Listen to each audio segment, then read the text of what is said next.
हसी माँ, हसी हसी माँ, ये हसी हसी माँ दीवाना बनाए वो वही करौंदा मोर। हसी हसी माँ दीवाना बनाए वो वही करौंदा मोर। मोला बैहा बनाए वो मोला पगला बनाए ना। हसी हसी माँ, हसी हसी माँ, हसी हसी माँ दीवानी बनाएगा बैहा करौंदा मोर। हसी हसी माँ दीवानी बनाएगा बैहा करौंदा मोर। मोला वही बनाएगा मोला पगले बनाए ना।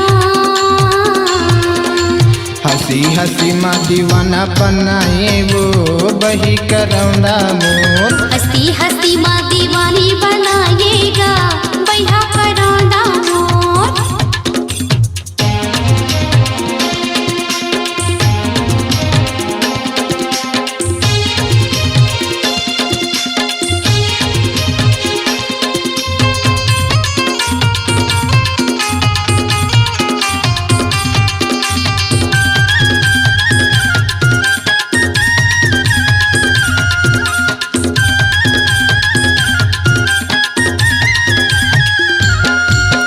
काटे जादू डारे वो गोरी काटे वो मुनि खवाए। काटे जादू डारे वो गोरी काटे वो मुनि खवाए।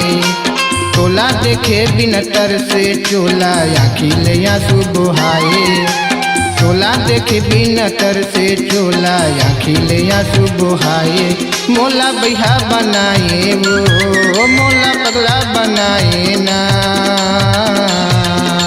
हसी हसी माँ, हसी हसी माँ, हसी हसी माँ दीवानी बनाएगा बैहा करौंदा मोर। हसी हसी माँ दीवाना बनाए वो वही करौंदा मोर।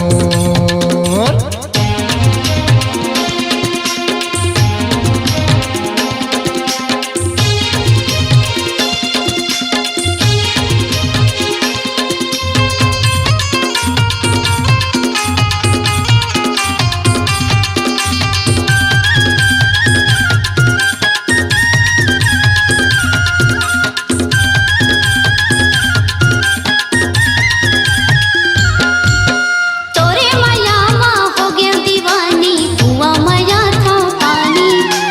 तोरे माया माँ हो गया दीवानी हुआ माया था पानी। संगे जहुरिया पूछा थे मोला गुछा था सानी बानी। संगे जहुरिया पूछा थे मोला गुछा था सानी बानी।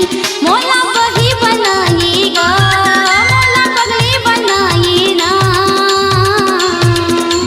हसी हसी माँ, हसी हसी माँ, ये हसी हसी माँ दीवाना बनाए वो वही करौंदा मोर। हसी हसी माँ दीवाना बनाए वो वही करौंदा मोर। मोला बैहा बनाए वो मोला पगला बनाए ना। हसी हसी माँ, हसी हसी माँ, हसी हसी माँ दीवानी बनाएगा बैहा करौंदा मोर। हसी हसी माँ दीवानी बनाएगा बैहा करौंदा मोर। मोला वही बनाएगा मोला पगले बनाए ना। हसी हसी माँ दीवाना बनाए वो वही करौंदा मोर। हसी हसी माँ दीवानी बनाएगा बैहा करौंदा मोर। हसी हसी माँ दीवाना बनाए वो वही करौंदा मोर। हसी हसी माँ दीवानी बनाएगा बैहा करौंदा मोर। अपनी आवाज को दीजिए एक नया मुकाम। डिजिटल रिकॉर्डिंग की दुनिया का जाना पहचाना नाम स्वरांजलि, जहां गूंजती हैं ध्वनियां अपनी माटी की सौंधी सुगंध के साथ। छत्तीसगढ़ी संगीत के विविध रंग जो पहुंचाते हैं पूरे प्रदेश में डिजिटल रिकॉर्डिंग के संग। स्वरांजलि स्टूडियो, नेमीचंद गली नंबर 2, गंजपारा, रायपुर।